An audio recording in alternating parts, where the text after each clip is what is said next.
Hello friends, आज आपण mathematical methods हा जो फिजिक्सचा सेकंड चॅप्टर आहे, जो अतिशय इम्पॉर्टंट आहे, तो आपण स्टार्ट करूया. लक्षात घ्या, या चॅप्टर मधला प्रत्येक वर्ड इम्पॉर्टंट आहे, त्याची डेफिनेशन इम्पॉर्टंट आहे, त्याच्या मीनिंग्स इम्पॉर्टंट आहे. म्हणून हा चॅप्टर तुम्हाला फार केअरफुली स्टडी करायचा आहे.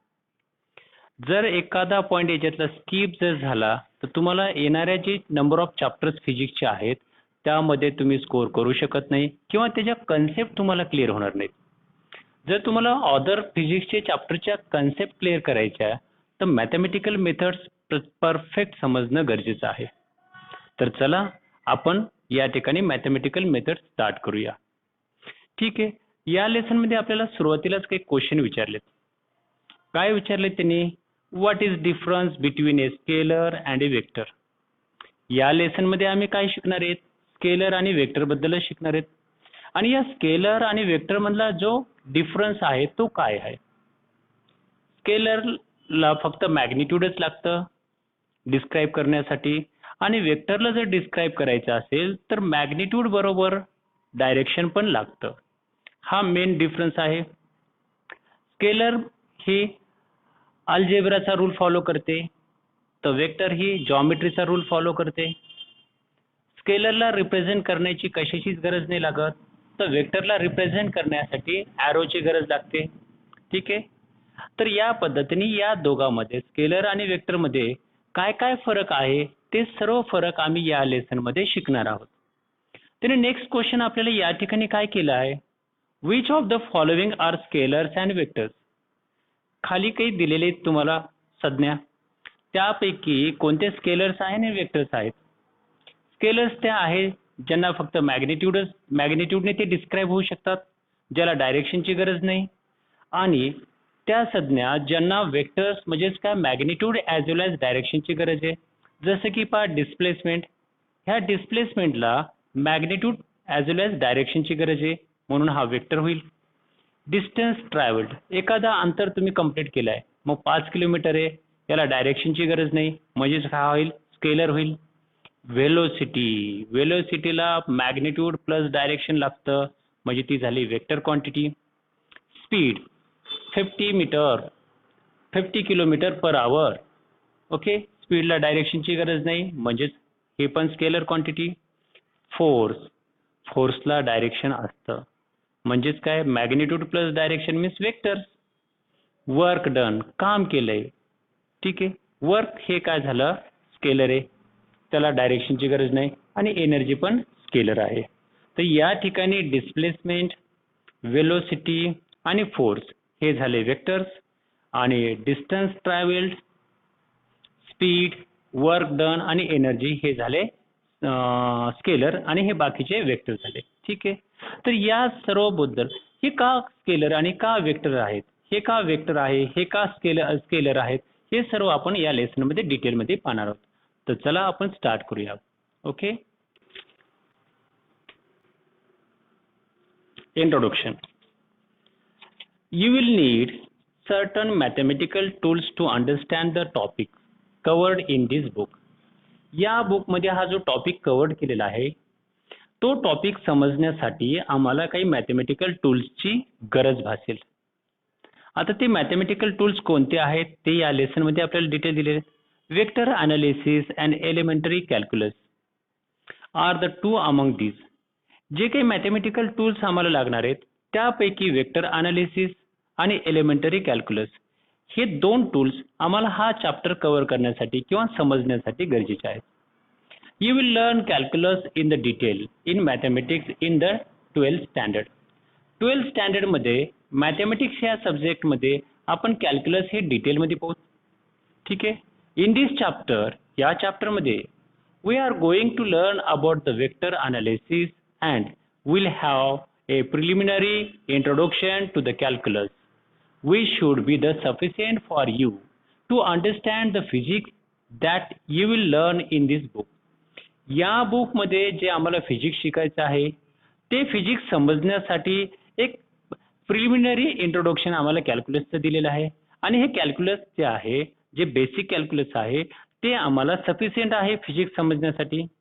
आणि वेक्टर अनालिसिस हे आम्ही या लेसनमध्ये डिटेलमध्ये पाहणार आहोत. तर चला आपण पाहूया पुढे जाऊन काय सांगतात. Vector analysis. आता वेक्टरचं अनालिसिस करायचं आहे. पहा,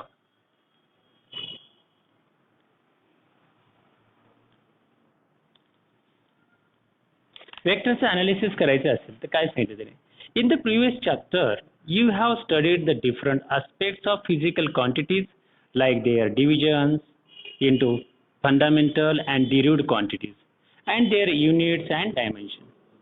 पण आम्ही लास्ट चॅप्टर मध्ये काय शिकलो. फिजिकल क्वांटिटी बद्दल शिकलो. फंडामेंटल आणि डिरिव्हड क्वांटिटी मध्ये जे डिव्हिजन करायच्या प्रोसेस आहेत त्या शिकलो. आम्ही त्याचबरोबर त्यांचे युनिट्स पाहिले. त्याचबरोबर आम्ही फिजिकल क्वांटिटीचे डायमेन्शन पण पाहिले. You also need to understand that all physical quantities may not be fully described by their magnitude and the units alone. एक गोष्ट तुम्हाला समजून घेणं गरजेचं आहे. कोणतं? की ज्या काही फिजिकल क्वांटिटी आहेत, काही फिजिकल क्वांटिटी फक्त तुम्हाला मॅग्निट्यूड आणि युनिट्सच्या साहाय्याने डिस्क्राईब करता येतात असं नाहीये. तर त्यांना आणखी काही गोष्टींची गरज असते ज्याच्या बेसवरती त्या फिजिकल क्वांटिटी आपण डिस्क्राईब करू शकतो. तर त्याच्याबद्दल आपल्याला या ठिकाणी एक एक्झाम्पल दिलेलं आहे आणि त्या एक्झाम्पलच्या बेसवरती आपण हे समजून घेऊ. For example, if you are given the time for which a man has walked with a certain speed, you can find the distance travelled by the man. Okay. आता पहा, तुम्हाला एक टाइम दिलेला आहे. ज्या टायमिंगमध्ये एक माणूस एका सर्टन स्पीडने म्हणजे विशिष्ट स्पीडने तो चालत आहे आणि तो एक विशिष्ट स्पीडने चालून एका पॉइंट पर्यंत पोहोचला आहे. तर त्या पॉइंटचा आपण डिस्टन्स काढू शकतो. त्याने त्या टायमिंग मध्ये किती अंतर कापलं आहे आपण काढू शकतो आणि त्याची स्पीड तर सर्टन स्पीड होती ते पण आम्हाला या ठिकाणी दिले. परंतु but you cannot find out where exactly the man has reached. Okay, you cannot but you cannot find out where exactly the man has reached unless you know the direction in which the man has walked. पहा, या ठिकाणी तो जो माणूस certain स्पीडने चालत होता, तो जो माणूस आहे सर्टन स्पीडने चालला, त्याने जो अंतर कव्हर केलं ते आपण मोजू शकतो. परंतु आपण त्याच्याबद्दल एक गोष्ट एक्झॅक्टली सांगू शकत नाही की तो कुठं पोहोचला आहे. तो कुठं पोहोचला हे आपण तोपर्यंत सांगू शकत नाही जोपर्यंत आम्हाला तो कोणत्या डायरेक्शनने गेला आहे हे समजत नाही. तोपर्यंत आपण तो माणूस कुठं पोहोचला आहे हे सांगणं अवघड आहे. म्हणून त्याच्यामुळेच असं म्हटलं जातं की काही फिजिकल क्वांटिटी अशा आहेत की ज्याला मॅग्निट्यूड आणि युनिटच्या साहाय्याने आपण डिस्क्राईब करू शकत नाही. तर त्याच्यासाठी हे एक एक्झाम्पल दिलं. या एक्झाम्पल मध्ये जर तो माणूस वॉक करत आहे, सर्टन स्पीडने जात आहे आणि त्याला एक डायरेक्शन आहे, तर आपण सांगू शकतो की तो कुठं पोहोचला आहे. ठीक आहे. लेट सी पुढं काय सांगितलं त्यांनी या ठिकाणी.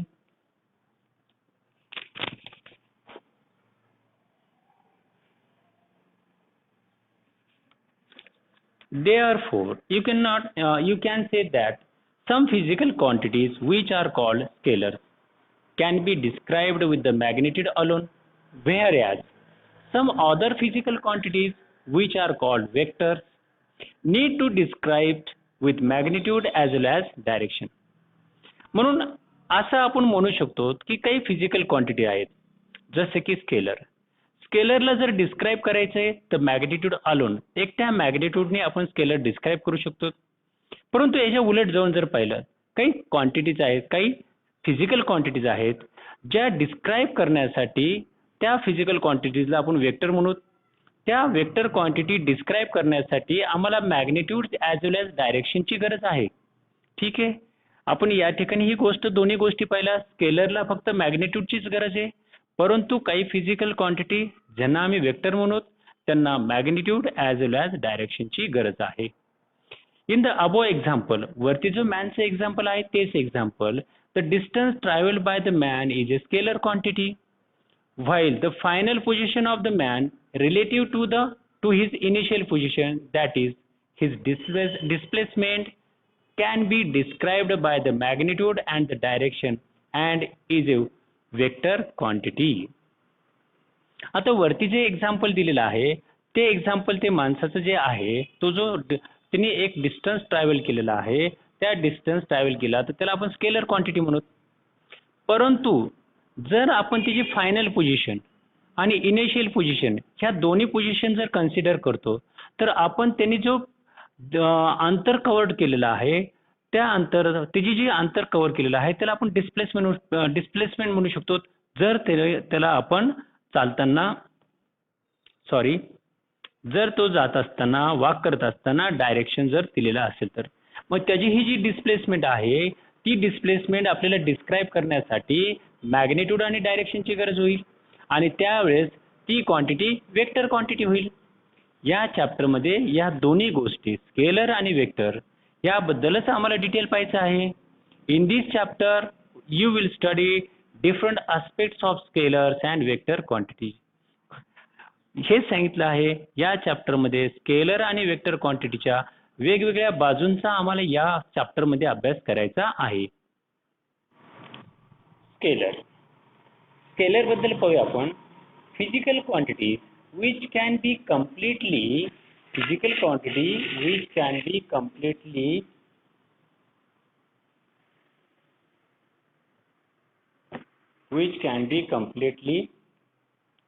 described by their magnitude are called scalars.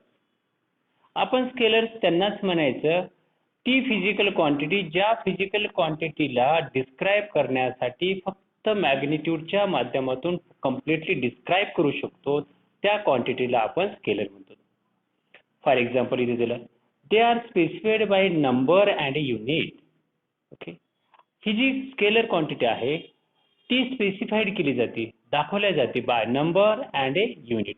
Unit आणि नंबर असेल हे दोघं मिळून काय बनतं तर मॅग्निट्यूड बनतं. Magnitude consist a number and a unit. Okay, and that magnitude is sufficient to describe any physical quantity. That physical quantity is called the scalar. Let's see the example. ठीक आहे, इथं आपण एक एक्झाम्पल पाहूया.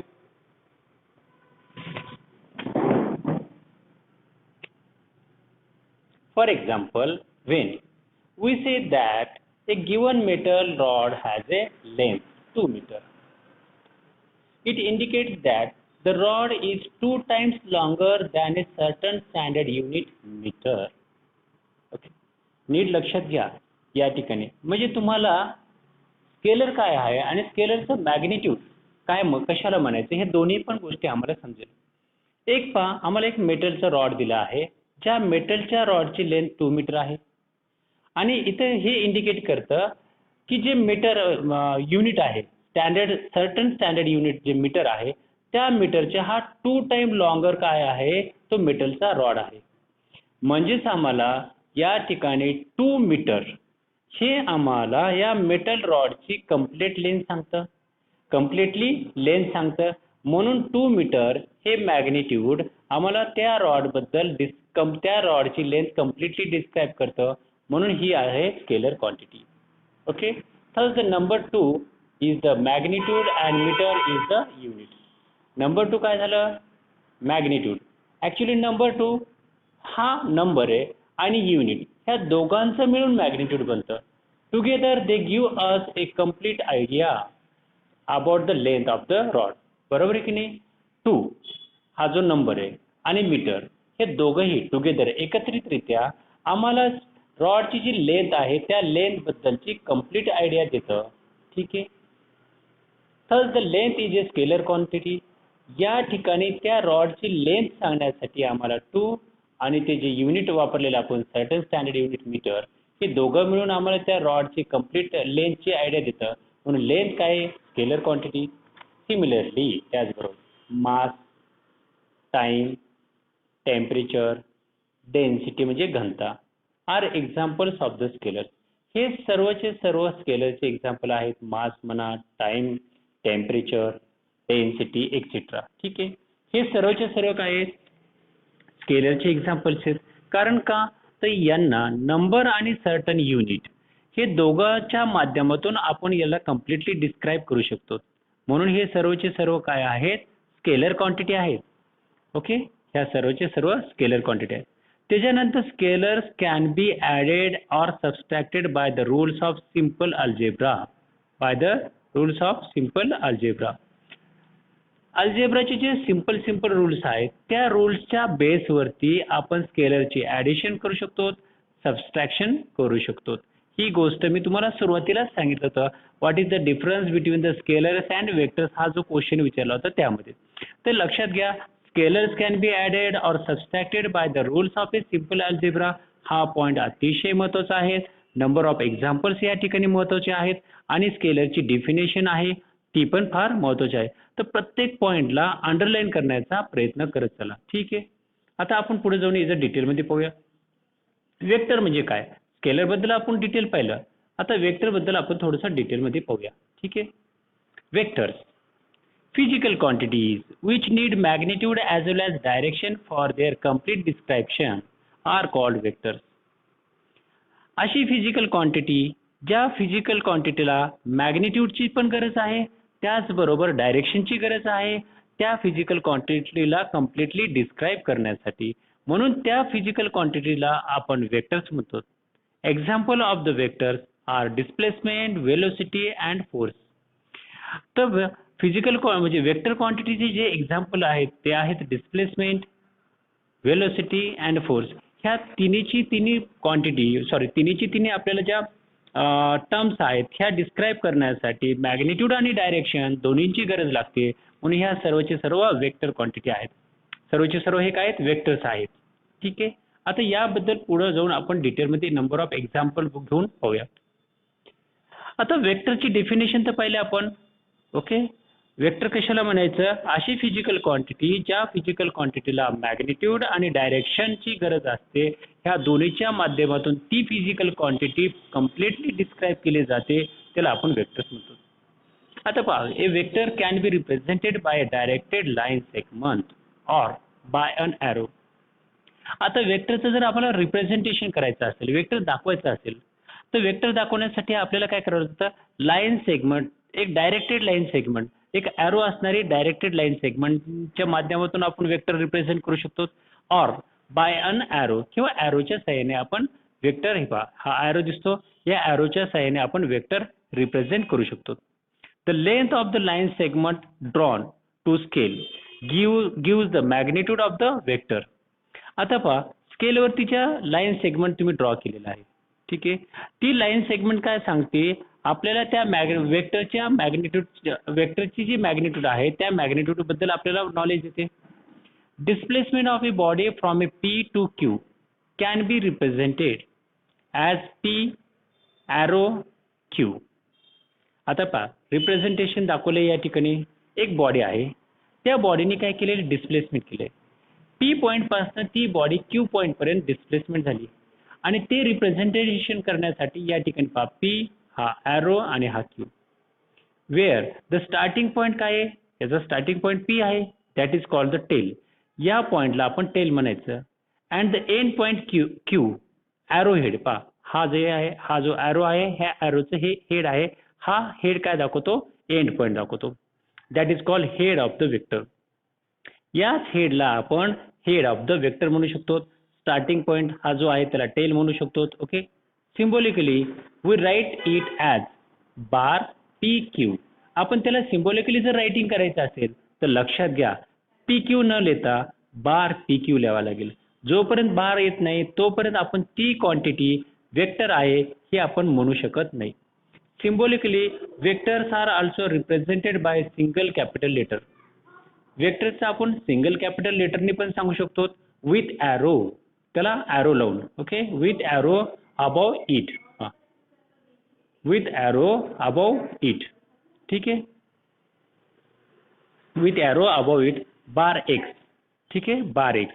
X ही काय आहे? Physical quantity आणि बार. ठीक आहे. बार लावल्यामुळे ही काय झाली? ही वेक्टर क्वांटिटी बार ए ही पण वेक्टर क्वांटिटी आहे.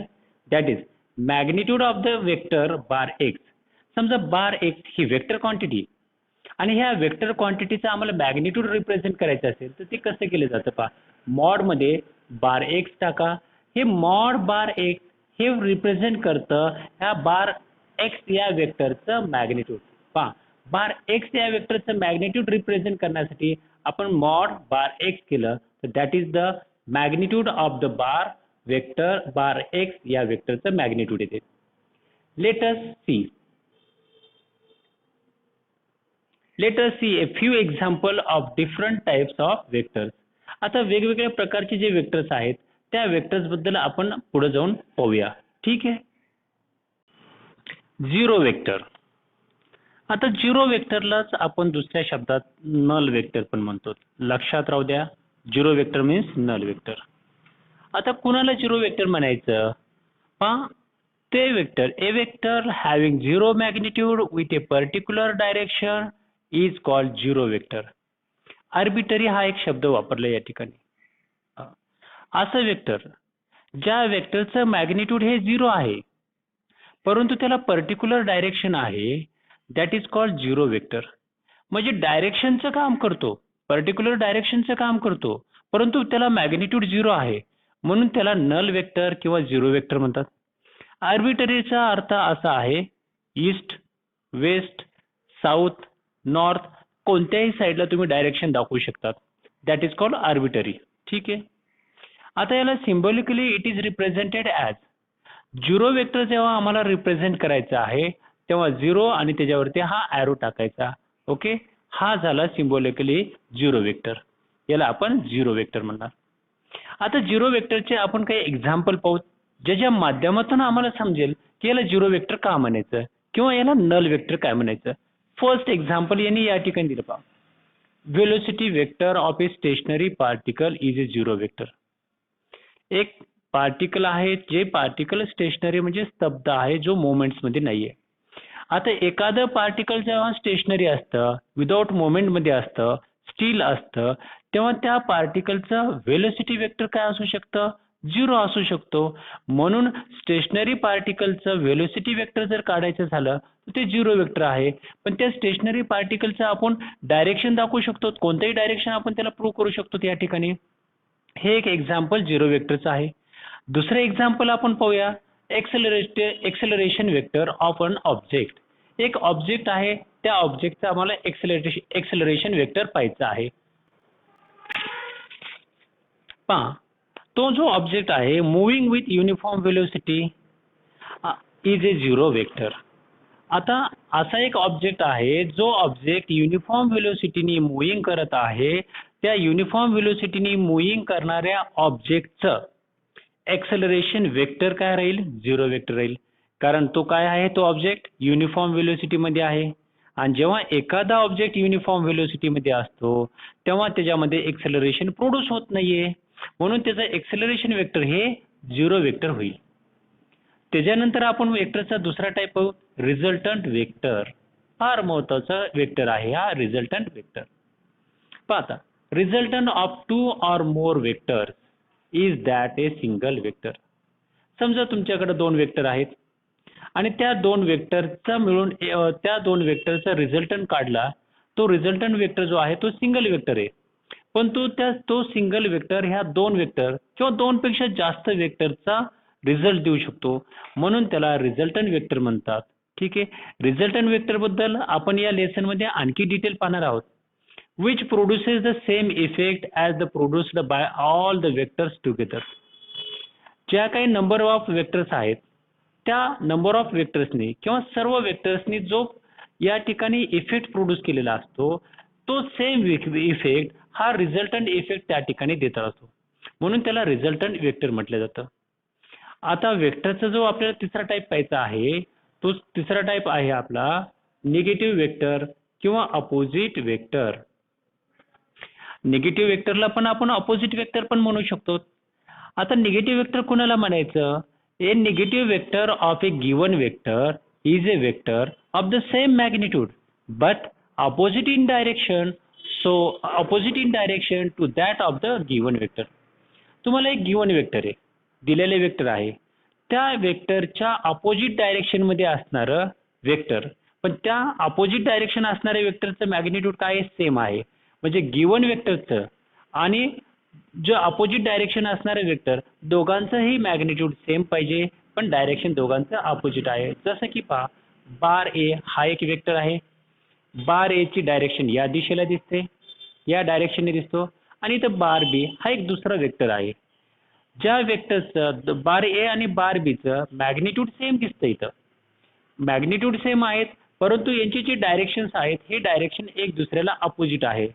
म्हणून हा जो बार बी आहे हा निगेटिव्ह वेक्टर होतो. कुणाचा निगेटिव्ह वेक्टर आहे? तो बार ए चा निगेटिव्ह वेक्टर आहे, कारण गिवन वेक्टर बार ए आहे. ठीक आहे, ह्या गिवन वेक्टरच्या अपोजिट डायरेक्शनला आहे, ज्याचं मॅग्निट्यूड सेम आहे. ठीक आहे, म्हणजे निगेटिव्ह वेक्टर समजलं, मॅग्निट्यूड सेम असणं परंतु त्यांचे डायरेक्शन अपोजिट असणं, that is called negative vector किंवा अपोजिट वेक्टर म्हणू शकतो. ठीक आहे, त्यानंतरचा महत्त्वाचा पॉईंट आपण शिकूया. जो वेक्टर आहे, फोर्थ टाईपचा वेक्टर जो आहे, ज्याला इक्वल वेक्टर म्हणू. याला काय म्हणूया आपण? Equal vector. आता इक्वल वेक्टरचं काय, ह्या डिफिनेशन्स आहेत, याचा आपण डिटेलमध्ये पुढे अभ्यास करणारच आहोत. ठीक आहे, तर इक्वल वेक्टर त्याला म्हणायचं टू वेक्टर्स आहेत. Two vectors A and B representing the same physical quantity are said to be equal if and only if they have the same magnitude and the direction. पहा, या ठिकाणी बार ए आणि बार बी हे दोन vectors आहेत. हे दोन वेक्टर आहे जे रिप्रेझेंट करतात फिजिकल क्वांटिटी. हे दोन्ही वेक्टरचे मॅग्निट्यूड पण सेम आहेत आणि ह्या दोन्ही वेक्टरचं डायरेक्शन पण सेम आहे. जेव्हा मॅग्निट्यूड आणि डायरेक्शन सेम असेल तेव्हा आणि तेव्हाच, इफ अँड ओनली इफ, तेव्हा आणि तेव्हाच हे दोन्ही वेक्टर एक दुसऱ्याला इक्वल आहेत, म्हणून यांना इक्वल वेक्टर्स म्हणतात. लक्षात आलं? Two vectors A and B representing the same physical quantity same आहे, are said to be equal, यांना इक्वल म्हटलं जातं. If and only if they have the same magnitude and the direction. Same magnitude आहे, same direction आहे, म्हणून these are called equal vectors. त्यानंतर आपण पाहू वेक्टरचा फिफ्थ टाइप जो आहे position vector. That is very important. Position vector पहा, पोझिशन वेक्टरचे अगोदर डेफिनेशन पाहूत आपण. ठीक आहे, ए vector which gives the position of a particle at a point with the respect to the origin of the chosen coordinate system is called the position vector of the particle. पहा, एक point दिलेला आहे, त्या point वरती त्या पार्टिकलची position काय आहे, ती पोझिशन रिप्रेझेंट करणारा जो वेक्टर असतो त्या वेक्टरला आपण पोझिशन वेक्टर म्हणतो. पण ती पोझिशन जो पॉइंट आहे त्या पॉइंटवरच्या ज्या पार्टिकलची पोझिशन रिप्रेझेंट करायची, पण आपण जे चूजन केलेलं coordinate system x axis, Y axis आणि त्याचं ओरिजिन, ओके, त्या कोऑर्डिनेट सिस्टमच्या ओरिजिन पासनं त्या पॉइंटवर असणाऱ्या पार्टिकलची पोझिशन काय आहे ती ओरिजिन पासनं हे डिटेल पाहिजे. आता तीच फिगर आपण या ठिकाणी डिटेलमध्ये पाहूया. ठीक आहे, हा एक पॉइंट आहे पी. या पी पॉइंटवरती एक पार्टिकल आहे. ह्या पी पॉइंटवर असणाऱ्या पार्टिकलची पोझिशन ह्या कोऑर्डिनेट सिस्टम जी आहे, ही कोऑर्डिनेट सिस्टमचा जो ओरिजिन आहे ओ, हा एक्स ॲक्सिस, हा वाय ॲक्सिस आणि हा काय झाला ओरिजिन ओ. आता या ओरिजिन पासनं त्या पॉइंट पी वर असणारा जो पार्टिकल आहे त्याची पोझिशन या ओरिजिन पासनं कुठं आहे ही दाखवणारा जो वेक्टर असतो त्या वेक्टरला आपण पोझिशन वेक्टर म्हणतो. मग हा जो बार आर आहे हा पोझिशन वेक्टर आहे, किंवा त्याला दुसऱ्या भाषेत जर लिहायचं झालं तर ओ पी, बार ओ पी हा काय रिप्रेझेंट करतो, the position of the particle at a point P with the origin. बरोबर आहे. तर चला त्याचंच खाली त्यांनी आणखीन अनालायझेशन दिले आपल्याला. इन फिगर 2.3 ही 2.3 ची फिगर आहे. बार आर, हा बार आर आहे, आपण पाहिलंच होतं. ठीक आहे, bar R is equal to काय आहे, बार ओपी, हा bar OP is the position vector of the particle present at a P. P या पॉइंट पाशी जो पार्टिकल प्रेझेंट आहे त्या पार्टिकलची पोझिशन वेक्टर आम्हाला बार आर ने किंवा बार ओपी ने रिप्रेझेंट होते. आणि त्याच्यानंतर सर्वात महत्त्वाचा आम्हाला जो पॉइंट पाहायचा आहे दॅट इज युनिट वेक्टर. तो अतिशय महत्त्वाचा आहे. चला आपण युनिट वेक्टर बद्दल आता डिटेलमध्ये पाहूया. ठीक आहे, पण युनिट वेक्टर कशाला म्हणायचं? A vector having unit magnitude in a given direction is called a unit vector in that direction. If bar m is a non-zero vector, that is its magnitude m, or is equal to mod bar m is a not zero. Okay, not zero. The unit vector along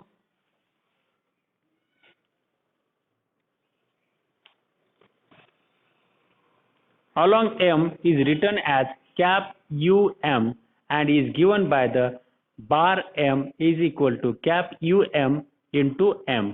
ठीक आहे. आता याचं detail आपण व्यवस्थित पाहूया. आता unit वेक्टरची काय डेफिनेशन दिलेली त्यांनी.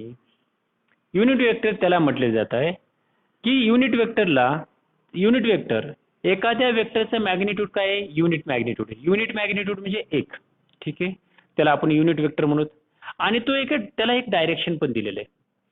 डायरेक्शन आहे आणि त्याचं युनिट काय आहे, एक आहे, म्हणून त्याला युनिट वेक्टर म्हटलं. जसे की पाहता बार एम हा काय वेक्टर आहे आणि हा बार एमचं जे युनिट आहे, बार एमचं जे युनिट आहे ते काय आहे, एक आहे, किंवा तो नॉन झिरो वेक्टर आहे. नॉन झिरो वेक्टर आहे म्हणजेच काय, झिरो पेक्षा ग्रेटर आहे. ठीक आहे. आता हे युनिट वेक्टर रिप्रेझेंट करण्याच्या पद्धती कशा आहेत पहा. बार एमचं जे युनिट वेक्टर आहे ते आपण कसं रिप्रेझेंट करू, cap U M. Cap U हे झालं unit vector of the bar M या वेक्टर. कॅप यू हे काय युनिट वेक्टर आहे. हे युनिट वेक्टर कुणाचं आहे, बार एम या वेक्टरचं आहे. आणि ते कसं रिटर्न केलं जातं पहा, bar M is equal to cap U M into M. आता हा जो एम आहे हा एम काय रिप्रेझेंट करतो, एम रिप्रेझेंट करतो बार एमचं मॅग्निट्यूड. एम काय रिप्रेझेंट करतोय, ह्या बार एम हा वेक्टर जो आहे या वेक्टरचं मॅग्निट्यूड आहे एम. आणि कॅप यू एम हे रिप्रेझेंट करतो त्याचं डायरेक्शन. म्हणजे कॅप यू एम हे डायरेक्शन रिप्रेझेंट करणारे युनिट आहे आणि एम हे मॅग्निट्यूड रिप्रेझेंट करणारे युनिट आहे. मग जर कॅप यू एम हे डायरेक्शन आहे, याचा फॉर्म्युला काय भेटेल आम्हाला, हा बार एम आणि हा एम तिकडे पाठवला तर हा एम होईल. म्हणजे cap U M is equal to bar M upon M. That is हे काय झालं, direction unit, direction vector represent करतं, म्हणून याला युनिट वेक्टर म्हणतो. ठीक आहे. याच्या पुढे जाऊन आपल्याला डिटेल जर पाहायचं झालं तर काय सांगितलेले पाहूया. म्हणजे ही कन्सेप्ट आम्हाला या ठिकाणच्या पुढच्या पॅसेजमध्ये डिटेल आपल्याला समजू शकते. काय सांगितलं पाहूया आपण. Hence, cap UM has the magnitude unity and has the same direction as that of the bar M. आता बार एमचं जे डायरेक्शन आहे तेच बार एमचं डायरेक्शन कॅप यू एमचं आहे. ओके. कॅप यू एमचं आणि बार एम या वेक्टरचं दोघांचं डायरेक्शन सेम आहे, या ठिकाणी त्यांनी सांगितलं. We use cap I, cap J and cap K. आता कॅप यू एम या ठिकाणी बार एम या वेक्टरचं युनिट वेक्टर रिप्रेझेंट करण्यासाठी वापरले. परंतु कॅप आय झालं, कॅप जे झालं, कॅप के हे पण युनिट वेक्टर्स आहेत आणि हे रिप्रेझेंट केले जातात कुणासाठी पहा, as a unit vectors along the X, Y आणि Z direction of a rectangular. म्हणजे रेक्टँग्युलर म्हणजे 3 dimensional coordinate system. 3 dimensional coordinate system ही हा ओरिजिन आहे, हा एक्स ऍक्सिस आहे, हा वाय ऍक्सिस आहे आणि हा झेड ऍक्सिस आहे. ही 3 डायमेन्शनल कोऑर्डिनेट सिस्टम आहे. या 3 डायमेन्शनल कोऑर्डिनेट सिस्टम मध्ये जे युनिट वेक्टर आहे, एक्सचं युनिट वेक्टर काय आहे, कॅप आय, वायचं युनिट वेक्टर काय आहे, कॅप जे, वायचं युनिट वेक्टर आहे कॅप जे आणि झेडचं युनिट वेक्टर आहे कॅप के. हे या ठिकाणी आपण रिप्रेझेंट करू शकतो. ठीक आहे. जसे की पाहता कॅप यू एक्स. ठीक आहे. कॅप यू एक्स या ठिकाणी कॅप यू हे जे युनिट वेक्टर आहे ते आपण एक्स ऍक्सिस वरती कॅप आय या नावाने रिप्रेझेंट, कॅप आय या लेटरने रिप्रेझेंट करतो. जसे की आता पहा कॅप यू वाय दिसतं. Cap U Y is equal to आपण कॅप जे म्हणू. वाय ऍक्सिस वरती वाय ऍक्सिसचं युनिट वेक्टर काय म्हणणार आपण, cap J. Cap U Z is equal to cap K. Z ऍक्सिसचं युनिट वेक्टर आपण कॅप के ने रिप्रेझेंट करू. मग या ठिकाणी यांची जर व्हॅल्यू काढायची असेल, कॅप आय ची व्हॅल्यू काय येईल, बार एक्स अपॉन एक्स. बार एक्स काय आहे, हा झाला वेक्टर आणि एक्स काय आहे, that is the magnitude of that vector. हे मॅग्निट्यूड आहे बार एक्स या वेक्टरचं. कॅप जे ची व्हॅल्यू काय भेटेल आम्हाला, बार वाय अपॉन वाय. आणि कॅप के ची व्हॅल्यू काय भेटेल, बार झेड अपॉन झेड. बार झेड, बार वाय आणि बार एक्स हे सर्व काय आहेत वेक्टर्स आहेत. आणि या वेक्टरचं मॅग्निट्यूड कोण आहेत?